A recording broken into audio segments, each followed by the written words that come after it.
Para trabajar en la Antártida te exigen que cumplas únicamente 2 requisitos: no tener apéndice ni tampoco las muelas del juicio. Estas zonas del cuerpo son las más problemáticas y allí no se hacen operaciones ni se pueden recurrir a urgencias. No quieren tener que repetir cuando Leonid Rogozov se autoextirpó el apéndice porque era el único cirujano a miles de kilómetros a la redonda. No viajamos para escapar de la vida, sino para que la vida no se nos escape. Y lo sabes. Bienvenidos a un nuevo programa de ¿Y lo sabes? Ay, sí, ahí vaya. Nada, te he pillado. Soy Marta Miranda y como siempre me acompaña Fran González, al que ya habéis oído. Sí, muy buenas a todos. Un día más en la oficina y es que cómo me gusta hacer este podcast contigo realmente, Marta, Yo creo que podría irme a la Antártida contigo y creo que llegaremos a aguantarnos a lo mejor. A ver, depende. ¿Tienes apéndice? ¿Muelas de juicio? Porque yo no podría operarte, básicamente porque me da miedo la sangre. Muelas de juicio no tengo. Muelas de juicio yo tampoco, pero el apéndice sí. Sí, claro. Bueno, a ver, cuéntame de qué vamos a hablar hoy, que me ha encantado esta introducción y me tienes muy intrigada con esto. Hoy vamos a hablar sobre exploradores y expediciones. Os recordamos que tenemos nuestra cuenta de X, @y lo sabes, y ahí podéis dejarnos comentarios. Y también en cualquiera de las plataformas por las que nos escuchéis: iVoox, Spotify, Apple Podcast, etcétera, etcétera. Estamos en todas y ya nos encantará leeros y tener un poco de feedback, que esto siempre va bien, ¿no? Claro. Y saber si os gusta este programa, que hacemos siempre desde el cariño. Desde el amor total, sí, claro, señor. Claro. Hoy vamos a ir con un hilo que es de @AlexJ12, ¿no? Muy bien. Vamos con él. Venga, a ver.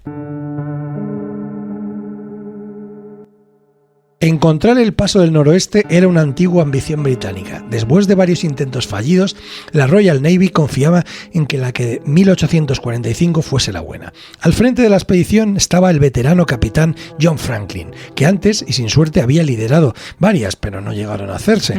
En 1819 el equipo de Franklin se quedó atrapado en el Ártico. Les rescataron en 1822, cuando se les habían agotado ya las reservas de comida, ¿no? Franklin se comió su cinturón, su funda de escopeta, su pantalón y hasta sus zapatos. Se ganó el apodo de el hombre que se comió sus botas. Ay, qué cosita, por favor. Sí. Entonces las malas lenguas contaron que varios de los supervivientes se alimentaron de la carne y grasa de sus compañeros fallecidos en el viaje fallido. Es decir, tipo viven, pero ya anterior, ¿no? Sí. Aunque los que volvieron, creyentes devotos, jamás quisieron hablar de ello. Era un tema tabú que se llevaron a la tumba. Franklin, por tanto, volvía a partir rumbo al Ártico en 1845, pero sus 2 barcos, el Erebus y el Terror, quedaron atrapados en el estrecho Victoria, cerca de la isla del Rey Guillermo, la zona más fría de Canadá. Ahí comenzó la auténtica pesadilla. ¿Cómo te llamas Terror? Claro, o sea, por favor, como barco. Ya empieza mal. En un primer momento, Franklin y sus hombres confiaban en que las condiciones mejorasen, pero ocurrió todo lo contrario. Frío insoportable, y con el paso de los días la situación fue volviéndose peor y peor, sobre todo cuando aparecieron los problemas con el agua y la comida. Antes de partir, el gobierno británico había pedido la fabricación a toda prisa de 8.000 latas de comida para que se las llevaran, pero estas se hicieron de manera muy descuidada, haciendo que el plomo gotease a las latas como cera derretida. Ostras. Es decir, explicó esto en 1987 el antropólogo Owen Beatty, que esto resultó letal para la expedición. Pero es que ahí no quedaba todo, ¿no? El sistema de conducción del agua de los 2 barcos conectaba el suministro para el consumo humano con el de los motores. Por ello, el agua se contaminó por error y los oficiales empezaron a envenenar cada vez que querían beber. O sea, latas condenadas, el agua mal, o sea, frío, todo mal desde que extremo, el nombre del barco, Terror, todo mal desde el principio. Por culpa de todo ello, las condiciones cada vez más infrahumanas y el hambre y la sed, los expedicionarios empezaron a sufrir de escorbuto, tuberculosis, falta de zinc, neumonía o la enfermedad de Addison. O sea, tenías toda la variedad. Madre mía. Muchos empezaron a morir, otros decidieron escapar. El caos era total. Es más, cuando mucho tiempo después se descubrieron los primeros cadáveres, algunos aparecieron junto a latas de comida intactas. Preferían morir de hambre a sufrir el dolor de comer comida envenenada. El hambre cada vez causaba más estragos y los supervivientes recurrieron a la antropofagia con los fallecidos. Los huesos encontrados tiempo después presentaban marcas de cuchillos y se hallaron restos humanos en varias ollas, es decir, que ya los cocinaban. El capitán Franklin, entre tanto, falleció en 1847. Mucho duro, ya te digo yo. Los relatos de los Inuit, que son los esquimales de esta zona, iban incluso más allá. Estos llegaron a asegurar que los supervivientes, famélicos y desnutridos, empezaron a asesinarse entre ellos cuando se quedaron sin comida y tuvieron la certeza de que nadie les rescataría jamás. De una forma u otra, ninguno de los 129 horas que partieron hacia el Ártico regresó nunca para contarlo. Muchos cuerpos ni siquiera fueron recuperados. Y es que el gobierno británico fretó más de 40 expediciones a la zona en los años venideros y jamás encontraron un solo superviviente. Dios mío. En septiembre de 2014, un submarino, ya en la época moderna, que buscaba los restos del desaparecido vuelo 370 de Malaysia Airlines, ironías de la vida, vio algo extraño en el fondo del Ártico. Era el pecio del Erebus. Ay, Dios. 2 años más tarde, en la misma zona se encontró el del Terror. Dios mío. Tanto el Erebus como el Terror, vaya nombre premonitorio, como decíamos, presentaban partes de la cubierta quemadas y rasgadas, una señal inequívoca de que los oficiales intentaron calentarse con ellas, como también comerse partes de madera de ambos navíos. En el año 2007, el autor Dan Simmons escribió la novela El Terror, que con un toque de ficción trataba de esclarecer qué le sucedió a la expedición perdida de Franklin. En 2018, AMC lanzó la serie de Terror, ambientada en la novela de Simmons. Tiene una temporada solo. Sí, es verdad. ¿Qué pasó? Claro, que se murieron todos. ¿Qué pasó con estos 129 hombres? Sigue siendo hoy en día un gran misterio. Muchos murieron, sí, pero la mayoría de los cuerpos nunca aparecieron. Hay historias Inuit que aseguran que hubo supervivientes que se integraron en las sociedades esquimales, pero no hay certezas al respecto. Y hasta aquí el hilo de hoy. Buah, menuda historia, que se me ha puesto un mal cuerpo, qué mal todo, ¿no? Empezaron mal con el nombre. Todo mal. Y ya todo va en escala. Todo en rampa hacia abajo, madre mía. Sí. Bueno, como bien has dicho, hoy vamos a hablar de expediciones increíbles. Y está más que increíble, la verdad es que es terrorífica. Terrorífica total. Vamos a ver si salimos de este momento de espanto. Vamos a empezar por un básico. Para el que quiera hacer una expedición, vamos a hablar del Tratado Antártico. Me encanta. Suscrito en diciembre de 1959 por 12 países, su entrada en vigor operó en 1961 suspendiendo por 40 años las controversias sobre las reclamaciones de soberanía en el continente. Claro. Consta de una breve introducción y de 14 artículos. Los gobiernos de Argentina, Australia, Bélgica, Chile, la República Francesa, Japón, Nueva Zelanda, Noruega, Unión de África del Sur, República Socialista Soviética, esto es un poco antiguo, pero el Reino Unido de Gran Bretaña, Irlanda y los Estados Unidos de América, todos estos suscribieron este tratado, reconociendo que es de interés para toda la humanidad que la Antártida continúe utilizándose siempre exclusivamente para fines pacíficos y que no llegue a ser escenario o objeto de discordia internacional, reconociendo la importancia de las contribuciones aportadas al conocimiento científico como resultado de la cooperación internacional en la investigación científica en la Antártida. Convencidos de que el establecimiento de una base sólida para la continuación y el desarrollo de dicha cooperación fundada en la libertad de investigación científica de la Antártida, concuerda con los intereses de la ciencia y el progreso de toda humanidad. Convencidos también de que un tratado que asegure el uso de la Antártida exclusivamente para fines pacíficos y la continuación de la armonía internacional en la Antártida promoverá los propósitos y principios enunciados en la Carta de las Naciones Unidas. Esto, aparte de dar todo eso que dices, da la especulación a todos los de la teoría de la conspiración de que por qué no se puede ir a la Antártida. Claro. Esto es lo que da el pie a eso, ¿no? Pero bueno, además del tratado, en 1991 se firmó el protocolo al Tratado Antártico sobre protección del medio ambiente, que designa a la Antártida como una reserva natural dedicada a la paz y a la ciencia. Es decir, prohíbe todas las actividades relacionadas con los recursos minerales, excepto las que tengan fines científicos. Esto es lo que decíamos. Sí, claro. Justo. Antes que la imaginación desbordante de estos escritores de hoy, de antaño, llenaran líneas sobre estos mundos imaginarios, hubo un hombre en el siglo XX que supuestamente aseguró haber visitado mundos enteros tras las gélidas capas de hielo de la Antártida. Claro. Su nombre fue Richard Byrd y, a pesar de ser alguien con unas sólidas convicciones científicas y militares, llegó a ostentar el título de almirante de la Marina estadounidense. O sea, que no era un nombre de nada. Sus diarios apócrifos constatan la existencia de territorios escondidos en el interior de la corteza terrestre. Según cuentan, las profundidades guardarían en su interior un enorme país llamado Agartha, con un sol en medio, que equivale, yo creo, al núcleo terrestre en ese sol, y al que se podría acceder por unos túneles localizados en los dos polos. Claro, obviamente. Todas estas teorías entroncan con el mundo de la conspiración y el esoterismo que vemos a día de hoy, que no es de ahora. Es que Richard Byrd es antiguo y ya decía esto, ¿no? De la mano de autores como el italiano Amadeo Giannini o el estadounidense Raymond Bernard, quienes se aprovecharon del legado de Byrd para amplificar su leyenda y llenar de su mensaje de atribuciones ufológicas y conspiranoides. De ellos, los nazis también están involucrados, como no voy a faltar en este tipo de relatos. En concreto, estos autores defendieron que la misión concreta de Baer, en la que se topó con este territorio de las profundidades terrestres, ya que realizó varias, tenía un fin militar: defender al mundo de los últimos reductos de la Alemania nazi, cuyos altos representantes habían ido a cobijarse entre mamuts y seres humanoides venidos de otro planeta, ¿no? Resulta muy sorprendente y en ocasiones estimulante, a la vez que divertidamente grotesco, ¿no? Bucear en las distintas páginas conspiranoides que hablan de Agartha y sus confines, así como las ilustraciones que hay de su geografía, cuya capital lleva el nombre de Shambhala, y que al parecer tomaron prestado de la cultura budista. De estos se nutren precisamente los grandes relatos fantásticos del siglo pasado, cogiendo un poco de aquí, de allá, y del siglo pasado y del actual. Sí, lo cierto es que la figura de Baer, más allá del pintoresco relato que han hecho otros autores sobre él, responde al arquetipo del aventurero que se obsesiona con tierras inexploradas donde muy pocos seres humanos han estado para revelar un testimonio al mundo que despeje las grandes incógnitas de la humanidad de una forma literaria.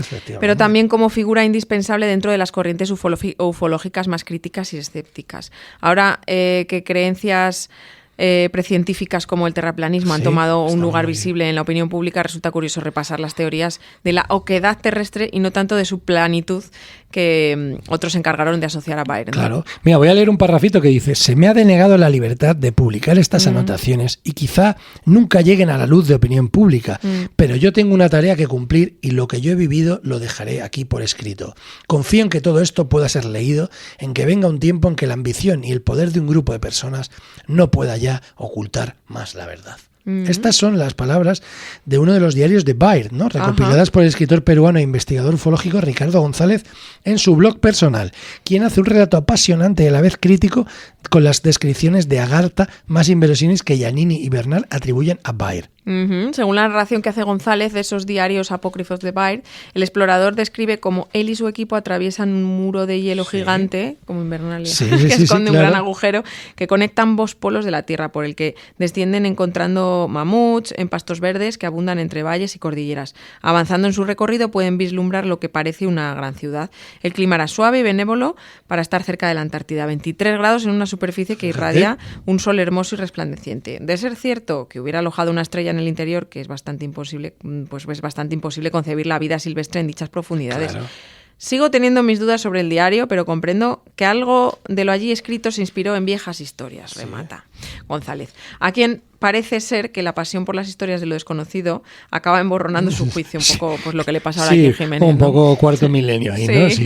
Bueno, estas viejas historias a las que González se refiere no solo vienen de la imaginación de los grandes escritores como Julio Verne, sino también de científicos del siglo XVII como Edmund Halley, de quien obtuvo el nombre el famoso cometa Halley, quien formuló la teoría de que la Tierra estaba formada por varias esferas concéntricas huecas con un centro de lava que hacía las veces de sol interior, como recupera el periodista Diego Chocho en un artículo, no tiene el nombre muy... Diego Chocho, en un artículo de La Nación en el que habla de Baer, ¿no? Más allá de estas locas teorías, cabe resaltar el papel que los nazis tienen en la conspiración montada en torno a las exploraciones de dicho aventurero, a la que González apostilla que, según las fuentes de que hablaron de la llamada operación Hype Jam, Baer declaró a su regreso: si estallase otra guerra mundial, esta sería de polo a polo, lo que inevitablemente recuerda a la mítica y recurrente frase profética de Albert Einstein, pero con la cosmovisión de una supuesta tierra hueca. Sí, la frase es: no sé con qué armas se luchará en la Tercera Guerra Mundial, pero la Cuarta Guerra Mundial se luchará con palos y piedras, o sea, que es una de sus reflexiones más conocidas sobre la devastación de una futura guerra mundial. Claro. Sí,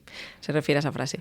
Pues mira, te voy a hablar de la expedición de Hype Jump. Sí, la operación Hype Jump, llamada oficialmente como The United States Navy Antarctic Development Program, madre mía, de 1946-47, desplegó a una fuerza militar ingente hasta el continente helado de 13 barcos, 4.700 hombres y varias aeronaves. Baer fue el organizador de dicha expedición, ya que por aquel entonces tenía una sólida experiencia en tierras antárticas y había sido ascendido en la Armada. El objetivo era probar los equipos militares en condiciones climáticas extremas, así como explorar geológica, geográfica, meteorológica y electromagnéticamente el territorio con el objetivo de establecer bases permanentes en el futuro. Se esperaba que la expedición durara entre 6 u 8 meses, pero a las 8 semanas se canceló. No duró mucho. Nada, y todos los equipos volvieron a casa. A fin de cuentas, la Antártida por aquel entonces era una vastísima región inexplorada, aunque también lo sigue siendo ahora, la verdad. Tanto territorio debería tener un título de ocupación y explotación, y los estadounidenses querían llevarse la mayor parte al término de la Segunda Guerra Mundial. Precisamente por su cercanía, en el tiempo con la derrota de Adolf Hitler y el descomunal despliegue militar, surgen tantas teorías de la conspiración que no sitúan a Baer como testigo principal, pero sí como eje principal que fue silenciado. Sí, es cierto, y es que dado que muchos desaparecieron, esto a su vez nutrió más las ideas conspiranoicas, aunque en realidad podría tener una explicación bastante sencilla. Climatología extrema y adversa que ningún campamento militar pudo aguantar demasiado tiempo, al igual que ocurre en la actualidad, ya que apenas hay una decena de bases científicas permanentes de distintos países en territorio antártico, mayoritariamente concentradas en su litoral. No se puede adentrar más de 80 kilómetros. Si fuera tan fácil vivir en esas condiciones, seguramente las grandes potencias ya se habrían apresurado para agotar sus inmensas reservas de petróleo y recursos naturales, como para pensar que los nazis vivieran entre mamuts y seres de otras galaxias. Delirios de nuestro tiempo, delirios que son divertidos, pero que añaden sombras a una realidad social que gracias a las tecnologías que se está volviendo, nos guste o no, más transparente, ¿no? Vale, cambiamos de tercio y nos vamos a otra expedición mítica con Alejandro Magno, ¿eh? Es un vamos mítico, un poco para atrás en el tiempo. Maravilloso. Una ruta más allá del Hindu Kush.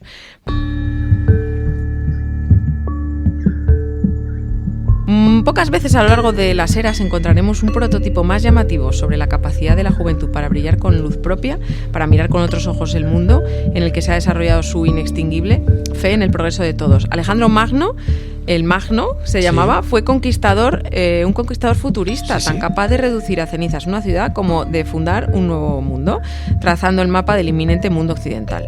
Fallecido a los 33 años, como Jesucristo, curiosamente. Su imperio forjado durante una década de campañas a sangre y fuego macedonio fue la mecha de todos los estados helenísticos, llevando la cultura griega hasta el fin de los territorios conocidos y propiciando su fusión con los rasgos culturales de Oriente. Una herencia que después sería cotejada por las civilizaciones romanas, desembocando en la cultura clásica, que es la base primordial de la civilización occidental, sí señor. La siguiente cita del griego ejemplifica en gran medida su ambición definitiva. He venido a Asia no con el propósito de recibir lo que vosotros me deis, sino con el de que tengáis lo que yo deje. Tú fíjate, o sea, no vengo a que me deis cosas, yo os traigo cosas para que seáis como nosotros. Eso es. El carácter visionario de Alejandro Magno desbordaba los campos de batalla y las formaciones militares. Para cuando sus tropas desafiaban las esbeltas alturas de Hindu Kush, que es la cordillera soberbia a caballo entre Afganistán y Pakistán, había dejado atrás de sí varias decenas de ciudades fundadas y habitadas por sus seguidores. Conquistaba todo. Sí, restaban 3 siglos para que fijásemos el calendario cristiano, ojo, ¿eh? Sí. Y el agraciado retoño de Filipo II de Macedonia y Olimpia de Epiro, que es Alejandro Magno, ya había dejado un inmenso testamento para las generaciones universales. Los detalles de sus medidas administrativas son objeto de estudio en las facultades de economía, como sus programas de educación pública o sus iniciativas para la celebración de certámenes de arte y eventos deportivos que servían para elevar los espíritus y las conciencias de los hombres que compartieron el viaje con Megas Alexandros, en griego. Aquel imponente imperio que se extendía desde Grecia a India, que dejó marcadas para siempre para la historia las calles de las ciudades con nombre de leyenda como Samarcanda, fue la línea de pólvora que haría estallar el comercio globalizado. Se construyeron carreteras y canales, se establecieron lazos hasta China, impulso fundamental para el trazado de la muy productiva ruta de la seda que ligaba a los baluartes del extremo occidente con el pacífico caos del lejano oriente. Claro, claro. Supo gobernar como nunca antes lo había hecho nadie, acogiendo bajo su glorificada ala a todo tipo de pueblos, respetando sus costumbres y afianzando los nexos comunes entre los seres humanos. Cuando Perdicas, uno de los más estimados generales de sus ejércitos, le preguntaba a Alejandro cuál sería su beneficio en aquella campaña, ya que todas sus riquezas las había repartido entre los hombres, la respuesta fue superlativa.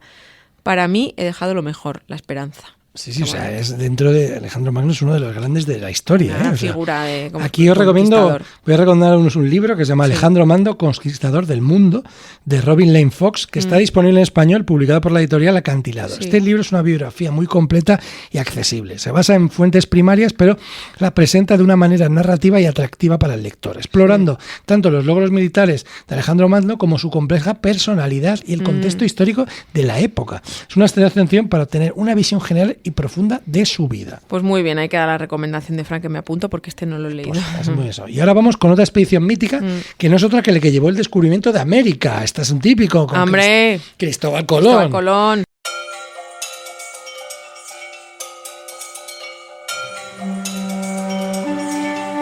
Bueno, pues los 4 viajes de Cristóbal Colón son carne de novela de aventuras. Si bien los conquistadores españoles no profesaron especial respeto por unos indígenas que apenas sabían de fronteras, el legado de lo intangible de Cristóbal Colón es esencial para comprender nuestra prosperidad como sociedad y organismo de evolución. Quizá Cristóbal Colón, el almirante más resolutivo que han dejado los ecos de la humanidad.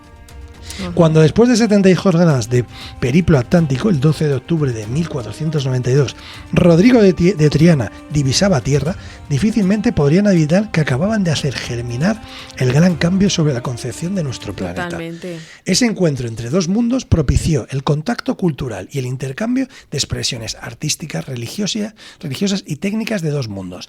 Amén de que podamos dejar de fumar o comernos una ensalada de tomate, merced a la permuta de géneros locales que se sucederían a continuación. Sí. En su caso se inició también un cambio de la fauna americana que va a llevar desde el viejo continente bajas cabras, cerdos, capaces de multiplicar de forma exponencial en aquellos terrenos vírgenes, ¿no? Las contribuciones geográficas fueron incontables, los caminos comerciales se extendieron ya por todos los rincones del globo y sus aportaciones a la navegación fueron cables para la posterior conquista de los océanos y todos esos mundos que también están en este, ¿no? Navegó guiado por la observación de la disgregación de la estrella polar, un método de precisión que solo iba a ser superado con posterioridad con la invención del sextante. Siglo y medio más tarde, descubrió la declinación magnética, contempló y estudió los vientos y mareas, e inaugurando las grandes rutas de navegación del Atlántico Norte, siendo el primer nombre en describir las rutinas de las calmas tropicales o los ciclones. Bueno. Además, también facilitó con su cálido sueño la gran marcha de la ilustración global. Sin duda, el descubrimiento de América fue uno de los grandes hitos históricos de la humanidad que cambió directamente la concepción del mundo, pero literal.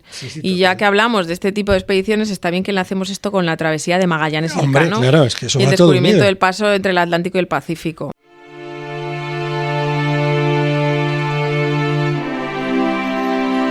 En los estertores del siglo XV, la pujanza de las naciones europeas posibilitaba que el ser humano conquistase hazañas que antes apenas se habían imaginado. Era imposible pensar. Es que era un tiempo en el que los mapas y el propio hombre eran mucho más oscuros.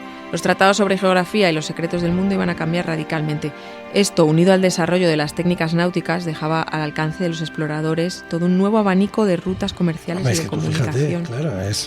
Una de ellas, la que conectaba con los océanos Atlántico y Pacífico por el sur, sería la obsesión de un noble portugués que, financiado por la corona española, lograría no solo descubrir y cartografiar por primera vez el paso entre los océanos. Además, los libros de historia recogen esta expedición como uno de los momentos estelares de la humanidad. Fernando de Magallanes, junto a Juan Sebastián Elcano, obtendría la primera demostración empírica de que la Tierra es redonda. Fíjate qué importancia, Magallanes y Sebastián Elcano, amigos. Magallanes no sobreviviría para completar los 80.000 kilómetros alrededor del globo con los que su expedición se embolsaba, además, la primera vuelta al mundo. Pero bueno, fue asesinado él por una lanza de un indígena durante una reyerta en la isla de Mactan, en Filipinas.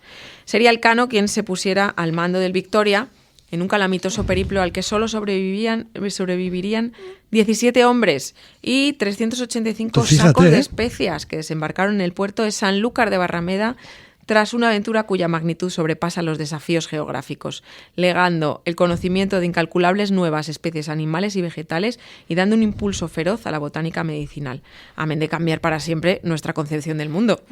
Hay un dicho que se atribuye al general romano Gneo Pompeyo Magno que, oye, pues viene muy al caso de esto. Navigare necessere est, vivere non est necesse. Que significa que navegar es necesario, pero vivir no lo es. Vivir no lo es, tú fíjate. En aquella época imprescindible, claro, porque tantos avances. Muy importantes para todos los negacionistas y terraplanistas, Magallanes y Elcano, por favor. Siglo XV, adelante, ¿vale? Siglo XV, que estamos ya en el No hay que dar muchas más vueltas. Cartografía manual, ¿vale? Entonces, bueno, pues también en este escenario, un audaz navegante portugués, Vasco de Gama, recibe una misión épica, encontrar una ruta marítima a la India. En 1497, con una pequeña flota, se aventura hacia lo desconocido, doblando el temible cabo de Buena Esperanza, abriendo por primera vez el Atlántico Sur a los europeos. Tras meses de navegación, enfermedades y peligros, en 1498 lo logra. llega a Calicut, en la costa de la India. Un nuevo mundo de comercio y oportunidades se abre ante Portugal y Europa. El viaje de regreso es arduo, pero de Gama vuelve a Lisboa con valiosas especias, demostrando que la ruta marítima a la India es real. Este descubrimiento revoluciona el comercio mundial, rompe el monopolio de las rutas terrestres y marca el inicio de una nueva era de globalización y poderío europeo en los océanos. Sí, señor. Conectar las culturas es una base sólida para el progreso de nuestro futuro. Conocer y respetar, aprender y aportar son las claves esenciales de un espíritu de exploración. No es casualidad que esta selección de expediciones se encuentre en los difusos caminos del tiempo, en la misma encrucijada. Sí, Todos han ampliado las fronteras geográficas y sociales de su tiempo y además unieron a la humanidad en un proyecto común. Exacto, fue un momento en el que España buscaba rutas por el oeste, Portugal las buscó por el este y a la misma vez prácticamente se dio la vuelta al mundo, se descubrió América, se llegó a las Indias, Sí, fue una explosión. Todo así como en escala y un avance brutal.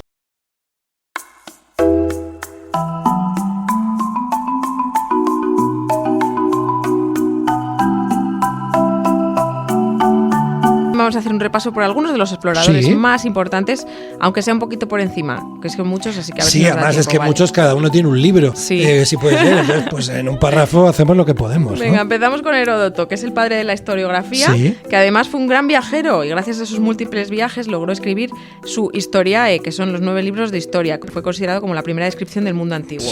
El griego dejó escrito: para que el tiempo no abata el recuerdo de las acciones humanas y que las grandes empresas acometidas, ya sea por los griegos, ya por los bárbaros, no caigan en el olvido. Efectivamente. Y parece que lo logró, ¿no? Por lo menos aún estamos hablando de él, y eso que vivió entre el 484 a.C. y el 425. Ha pasado, ha llovido, desde entonces. Sí, ¿y a quién no le suena Marco Polo? Vamos, otro que también suena mucho. Durante la Edad Media el mundo era muy difícil de recorrer y sin embargo fue un periodo de grandes viajeros. Entre los más conocidos pues se encuentra Marco Polo. El veneciano escribió el libro de las maravillas del mundo, que sirvió de inspiración al mismísimo Cristóbal Colón. Con su relato dio a conocer las tierras de Asia Central y China y puso en el mapa la mítica ruta de la seda. Y también suena mucho en las piscinas infantiles. Sí, estaba pensándolo, Marco Polo, Marco todo el rato Polo. Por estás favor, escuchando. este juego no existía cuando yo era pequeña. Eso no existía, pero mira, momento? hasta entonces llega hasta aquí llega en el agua, ¿no? Bueno, podríamos hablar también de James Cook, ¿vale? James Cook, de 1728 a 1779, es uno de los grandes exploradores del Océano Pacífico. Abandonó la granja de sus padres para convertirse en un gran capitán para la Armada Real Británica. Y es que después de sus 3 viajes, entre 1768 y 1779, se acabaron los espacios vacíos y la indefinición de Oceanía en los mapas. Sus viajes sirvieron para determinar la posición exacta y muchas características tanto antropológicas como botánicas de Australia, Nueva Zelanda e innumerables islas del Pacífico. Muy bien, aquí también es imprescindible, que ya me viene a la mente un poco, hablar de Darwin, ¿no? Por favor, hombre, Darwin. Este señor, cuando tenía 22 años, Charles Darwin embarcó en el Beagle para iniciar una vuelta al mundo que duró 5 años, cuyo principal resultado fue una teoría revolucionaria, la del origen de las especies, la teoría de la evolución, casi nada, ¿eh? Algunos de los lugares que visitó y estudió fueron las Islas Canarias, Río de Janeiro, la Patagonia, los Andes, las Islas Galápagos, Nueva Zelanda, hasta llegar de nuevo a Inglaterra. Darwin observó con detalle la asombrosa diversidad de plantas y animales, notando adaptaciones únicas en sus entornos. Pinzones con picos distintos, tortugas gigantes con caparazones diferentes según la isla, pequeñas pistas que sembraban una gran pregunta en su mente. De vuelta a Inglaterra, Darwin pasa años analizando sus colecciones y reflexiona sobre estas observaciones. Poco a poco, una idea revolucionaria comienza a tomar forma. La selección natural. La naturaleza, actuando como un criador, favorece a los individuos con las características que mejor les permite sobrevivir y reproducirse. Es que es casi como de cajón, ¿no? Sí, es de cajón, pero tienes que basar en una observación de muchos sitios en mucho tiempo. Claro. Bueno, tras décadas de meticuloso trabajo y ante la presión de otros descubrimientos similares, en 1859 Darwin publica su obra maestra, El origen de las especies, un libro controvertido, mucho en aquella época, que propone que las especies no son fijas e inmutables, sino que evolucionan gradualmente a lo largo del tiempo a través de la selección natural. Teoría de la evolución por selección natural, esta teoría se convirtió en el pilar fundamental de la biología moderna, transformando nuestra comprensión de la vida en la Tierra y nuestro propio lugar en ella. Efectivamente, pues mira, ahora nos vamos a entrar en el corazón de África, siglo XIX. Sí. Un continente en gran parte desconocido para los europeos, ¿vale? En este escenario emerge David Livingstone, Anda. un médico misionero escocés con una sed insaciable de exploración. A partir de la década de 1840, Livingstone se lanza a una serie de épicas travesías. Su objetivo inicial es el religioso, la evangelización, Sí. pero pronto se ve consumido por el deseo de cartografiar todo el interior de África, desvelando ríos, lagos y la diversidad de sus pueblos. Livingstone se convierte en uno de los primeros europeos en contemplar las majestuosas cataratas Victoria, a las que bautiza así en honor a su reina, la reina Victoria.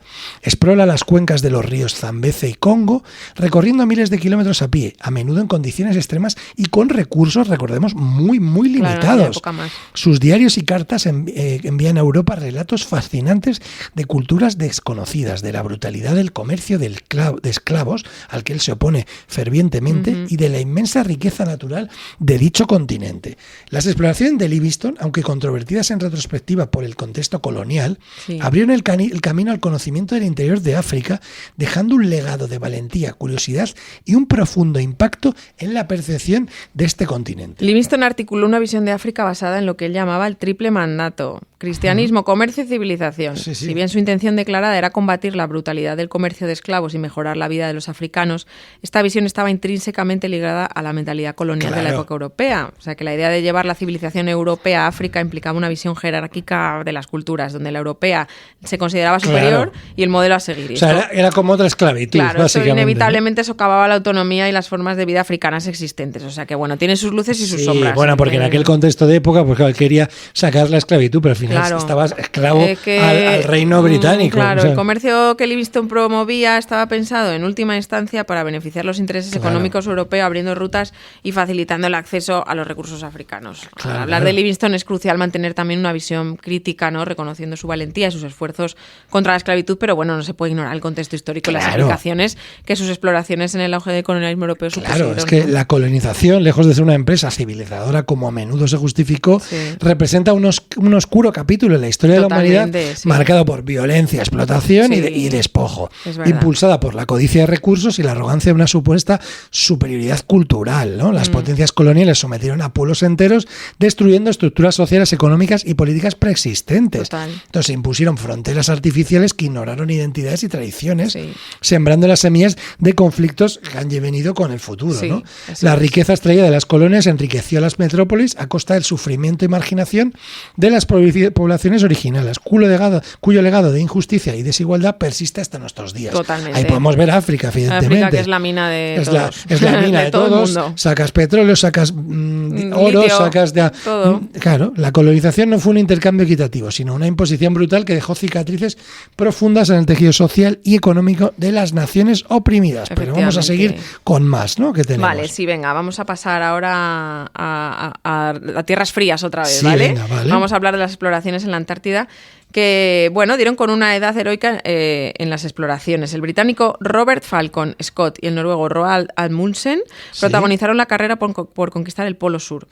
Scott fue un explorador y oficial de la Marina Real Británica que dirigió las expediciones de la Antártida y el 17 de enero de 1912 alcanzó el Polo Sur junto a 5 hombres que le acompañaron.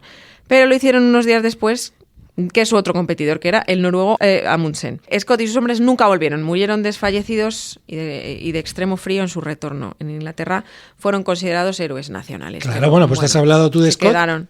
Y voy a hablar yo de Amundsen, Exacto, que es el que consiguió. que pasó por, que es el que llegó más lejos, ¿no? Fue y volvió. Claro. El noruego Roald Amundsen lideró la primera expedición que llegó al Polo Sur. Su expedición, a diferencia de la otra, llegó el 14 de diciembre de 1911, 5 semanas antes que la del grupo liderado por, y desgraciado, Robert Falcon Scott, ¿no? El noruego también fue el primero en surcar el Paso del Noroeste y formó parte de la primera expedición aérea que sobrevoló el Polo Norte. Un misterio envuelve la muerte de Amundsen. Desapareció a bordo de un hidroavión llamado LATAM en una expedición de rescate de otro aventurero, Madre el mía, ingeniero Humberto Nobile. Nunca se encontraron los restos. O sea, Todo misterios. Pero vamos, Sí. si hablamos solo de exploradores, pero también hay exploradoras. También hay ¿no? exploradoras. Venga. Vamos a hablar, por ejemplo, de Geria, que es la primera viajera así Conocida, conocida, ¿no? que a finales del siglo IV, Sí, hace ya con más, los ¿no? días previos a la caída del Imperio Romano, una joven gallega, ojo, Bueno. tal vez abadesa, que no se sabe, Sí. comenzó un viaje asombroso. Así fue como Egeria se convirtió en la primera gran viajera de la que tenemos noticias. Su tema fueron las tierras bíblicas. Durante 3 años viajó por Constantinopla, Mesopotamia, Sinaí, Jerusalén e incluso llegó hasta Egipto. Su historia de peregrina cristiana es asombrosa y se convirtió en algo así como Fíjate. una celebridad en vida. Lo narró todo en su itinerario en Matloca Sancta, sin apenas referencias bibliográficas. En las últimas líneas hace planes para seguir con nuevas expediciones por Asia Menor. Lo cierto es que no conocemos si alguna vez regresó a su patria, sin duda. Toda una adelantada del moderno espíritu viajero del que estamos hablando. Efectivamente, yo voy a ir ahora con otra, no tan antigua, pero Vale. May French Sheldon, la Vale. reina blanca del Kilimanjaro. Muy ¿no? bien. Que sea una exploradora y aventurera no significa necesariamente que renuncie a ciertas comodidades. Este es el caso de May French Sheldon, que vivió de 1847 a 1936. Vale. Editora estadounidense, escritora y exploradora. Consiguió encabezar una expedición al Kilimanjaro para demostrar que las mujeres también podían ser grandes exploradoras. Algo que actualmente nadie duda ya, pero que en su época muchos ponían en duda. Sí. Y sus expediciones fueron el contrapunto pacífico a las dirigidas por muchos hombres en África. Viajaba con lo prescindible y poco más.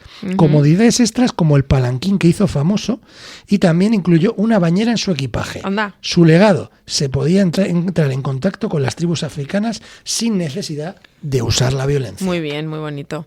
Venga, pues vamos a hablar de una exploradora con alas que se llama Amelia Earhart. Hombre. Esta es muy conocida. Sí, muy conocida. Otra viajera que prefirió dejar las comodidades familiares por las aventuras del camino. Aunque en este caso es más acertado hablar de cielos, porque Sí. Amelia Earhart destacó como una gran aviadora, Muy famosa conocida. en el mundo tradicionalmente dominado por hombres, el de la aviación, gracias a sus marcas de vuelo y por el primer intento de viaje aéreo alrededor del mundo sobre la línea ecuatorial. Joder, fíjate. Su primera experiencia de vuelo fue en 1920.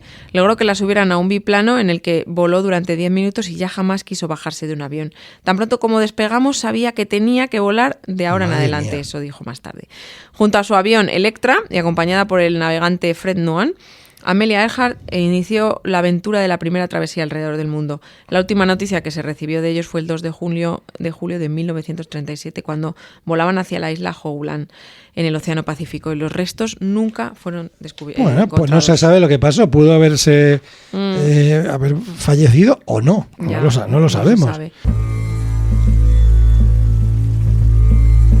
Venga, pues ahora vamos a hablar de algunas expediciones más con finales trágicos, por si no hemos hablado de suficientes. Sí, bueno, hemos hablado de muchas, acaban trágicamente o con desaparecidos, y hoy vamos a ir con una que es la destrucción del Challenger. Ay, vale, es vale. una de las tragedias científicas más conocidas de la historia, es la del Challenger, Sí. uno de los primeros transbordadores espaciales de la NASA, el cual se desintegró íntegramente por encima del Océano Atlántico apenas 73 segundos después del despegue. Esto fue en 1986, Madre ya mía. habíamos nacido, ¿eh? Qué penita. O sea, los 7 tripulantes murieron debido a una falla en el diseño y el hecho de que ignoraron las advertencias de los ingenieros de la NASA respecto al mal clima de ese día, ¿no? Este accidente causó el paro total del programa del transbordador espacial por 2 años y medio, aunque ayudó a mejorar varios transbordadores en el futuro. Qué pena. Pues mira, el Soyuz 1, por ejemplo, en 1967, también en la carrera espacial, Sí. estaba aquí en su auge, y los rusos no habían puesto un hombre en el espacio en 2 años, por lo que Vladimir Komarov fue lanzado con el Soyuz 1, el cual se supone se encontraría con el Soyuz 2 en el espacio. Claro. Después de fallas en el Soyuz 1, el 2 fue modificado para repararlo. Pero varias tormentas eléctricas previnieron el lanzamiento de la segunda sonda, por lo que el Soyuz 1 inevitablemente entró en la atmósfera sin haber sido reparado. Las fallas en el paracaídas provocaron la muerte de Komarov al estrellarse contra la Tierra. La misión tuvo muchas fallas antes de ser lanzada, pero aún así se llevó a cabo porque Madre oye, había mía. que llevar hombres al espacio. Sí, sí, a ver, es una pelea entre la de siempre, entre Estados Unidos y Rusia, que tiene... Claro, es suicida. histórica. Bueno, ahora... Bueno, ahora pues vamos a estamos- voy a hablarte ahora de una expedición, la transantártica, ¿no? Ajá. Tras 3 años le tomó a Sir Ernest Shackleton y su Shackleton. equipo realizar una expedición que cruzaría el Ártico por tierra. Desde 1914 hasta 1917 sufrieron del poder de la madre naturaleza cuando su barco quedó atrapado en el denso hielo, el cual terminó por hundirse, dejando Vaya. a 28 viajeros atrapados en el ¡Qué vacío. horror! La expedición logró llegar a la isla Elefante, de donde Shackleton y otros 5 salieron para encontrar ayuda. A pesar de haber rescatado a sus hombres, la expedición no cumplió ninguno de sus objetivos y quedó como un famoso recordatorio de que la naturaleza no se juega con ella. Desde luego, cada X tiempo hay un recordatorio de esos. Sí. Venga, ya por último, el desastre de Karluk. Bueno. El barco de madera Karluk llevaría a meteorólogos, antropólogos, biólogos y geólogos a la isla lejana de Herschel, en el Ártico. Es que el Ártico y el Antártico, madre mía, para documentar flora, fauna y masas de tierra. El barco salió en 1913 desde la Columbia Británica, pero el invierno pronto los atraparía por haber tomado la decisión de no llevar un barco que pudiera romper las capas de hielo. 6 miembros del equipo llegaron a Alaska después de que perdieran el barco cuando salieran a cazar.